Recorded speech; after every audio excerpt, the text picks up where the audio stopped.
Hello Gun Nation, Big Johnson coming at you here from Texas Gun Experience. Alright, I told you some things. If you follow me on the chat, the Wednesday night chat, it's the Gun Nation chat. It is every Wednesday, 7 p.m. Central, so please tune in. Sometimes we have guests. I answer questions, give opinions. If you want to get it political, we can, whatever you want to do. But I had my name on a list to get the Sig P322. Here she is. All right.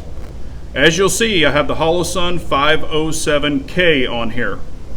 So what I did, these are going to be the first shots. I have not zeroed the optic. It actually looks like it's pretty centered if you look through the sights. This does have a little co-witness at the back that's built into the Holosun, because when you take the plate off, you do remove your whole rear sight, so you don't save it.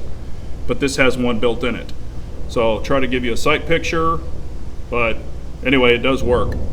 I did put the threaded extension on here, so it does come in the box. I did clean the gun. So I took it apart, cleaned it, took all the factory grease off of it. I oiled it myself, did it the correct way, all that good stuff. So, because these are gonna be the first shots, and I wanna give it the best option. Also, I did load the mags correctly. I have seen some videos where people don't use the mag loader or load these correctly, and on a 22, you will get rim lock if you do not load a 22 LR mag correctly, whether it be on a 2245, the Taurus, whatever it is. And what rim lock is, it's where basically the rims of the 22 get locked together and it won't feed or jams up the magazine, things like that. So you do have to manually load these correctly. Don't just pull the tab down and start dumping rounds in it. You have to pull it down, put one in, pull it down, put one in, kind of leave tension going upward at all times.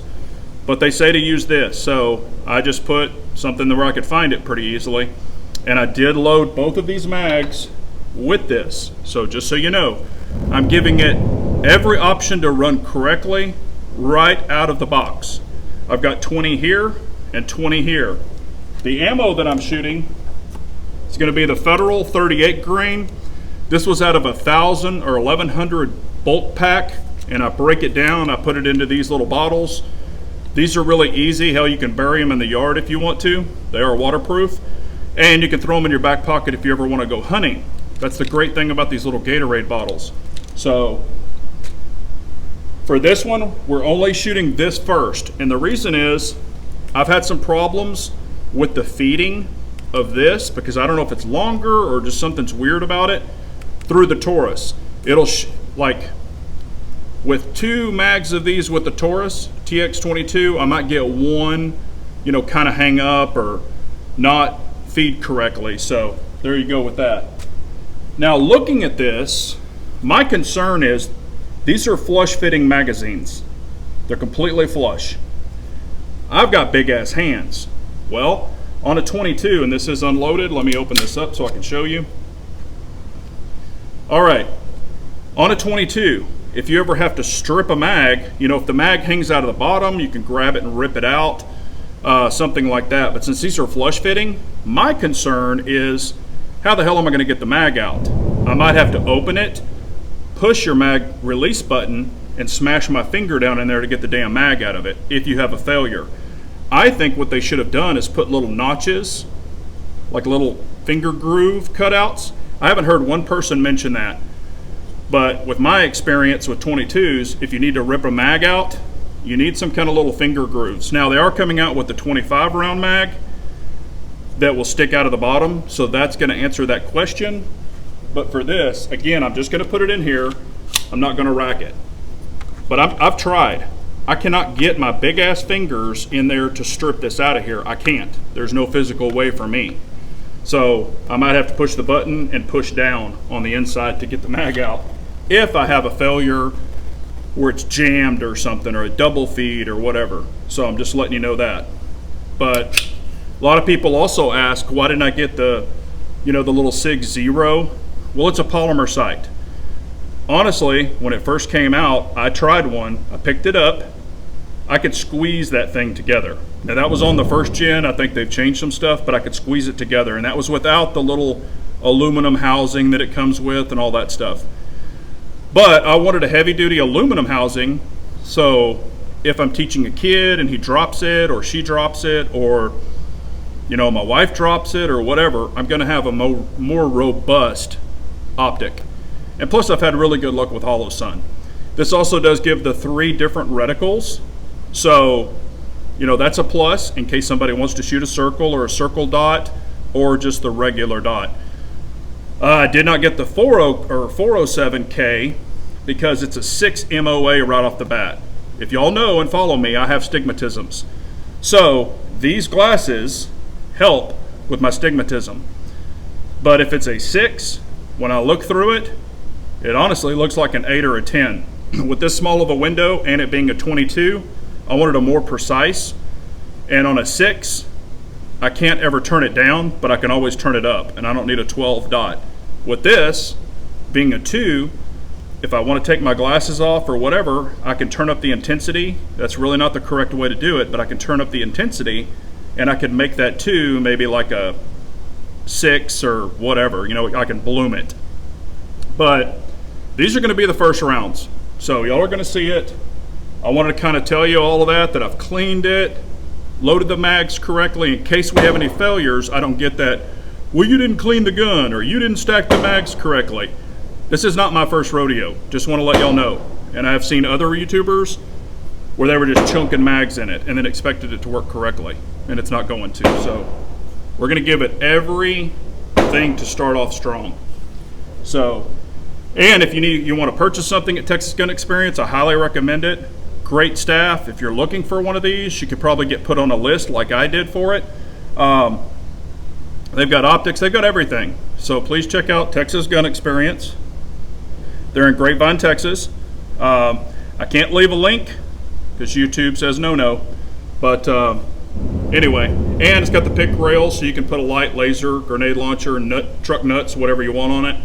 Also, people will ask, I have XXL hands. I can get a full grip on it. And I do like this little mag well. It's actually pretty nice. So, first shots, and there'll be more to come. I've got Norma TAC 22 we're going to try. I've got Winchester X. I don't really like this ammo, but we'll see if it does. I've got CCI Stinger. I've got CCI Standard Velocity. I've got Auto Match, Federal Auto Match bulk pack. And I've got this little baby. So we're going to be trying it all out. And I do have a purpose for this gun. I'll share that later with other videos, but this has already gone quite a bit, so we're going to get into it. Y'all are going to see the first shots. Sorry about the big explanation before, but I thought I've got an open range. I'm the only one in here, so why not let it all out and let you hear it. But first shots, I'll just go for this top because you can probably see it better. And I have not sighted in the dot, so I'm just going to be shooting for groups. And function, of course. This is really a function thing. Once I test all the ammo and all that stuff, then I'll dial the dot in, and we'll go from there. That'll be a future video. So I'm just letting you know. Thank y'all so much. Let's get this thing out there. I'll just send it to 7 yards because all we're doing is shooting for really function. I'm not going to try to be the pinpoint master, but here we go. Remember, the first rounds are this Federal 38 grain.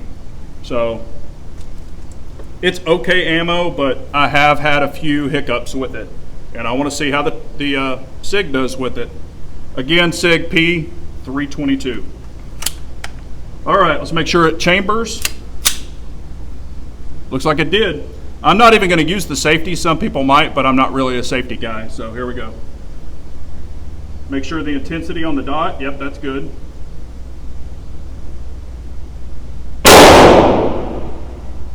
Oh, right off the bat. See that right there? Failure to feed. And that's what this ammo has done to the Taurus also. So I've got to be fair about it. Now here's the thing. I've got to drop this mag. Let's see if it just drops or I have to try to strip it like I was talking about before. Oh, yep, it just shot it right out and dropped it. I want to see if it bent the shit out of it. I don't really see any damage on it. Oh, I can feel a little sharp spot, so it must have caught it. So I'm going to put it in here. And some 22s just don't like certain ammo, but that's why I wanted to start out with this just to see. Okay, I had to bump that one forward. Okay. It didn't go, so I had to eject it.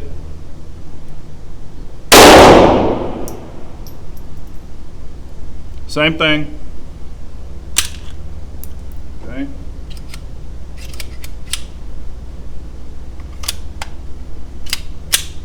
Doesn't seem to like this, that's for sure.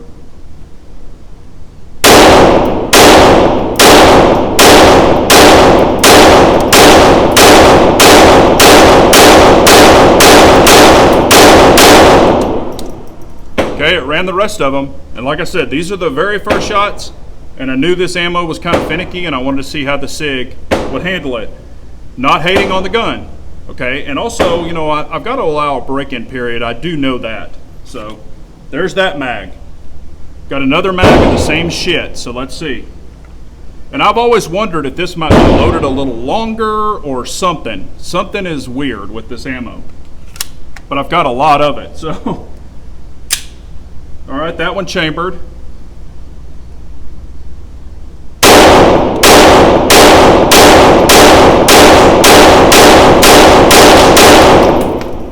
Okay, there it is again. So let's drop the mag.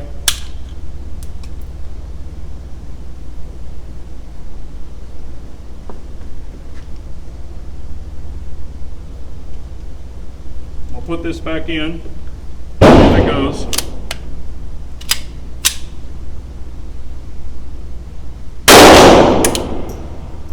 Okay, it fired that one, but just pulling it back a little bit. All right, that right there is a failure to feed. It's not, there it goes, it just took it, but it did not take it on its own.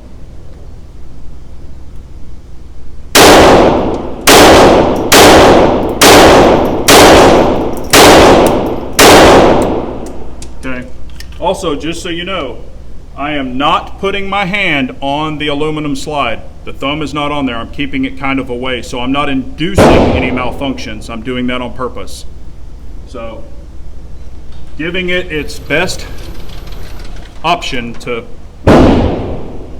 It is a little bit low, but there's 40 rounds, if you can see that. Definitely within a fist. I mean, it is only at 7 yards and it's 22, but that's 40, you know, take that back. That's not 40 because remember I ejected some. Maybe 37 rounds, something like that.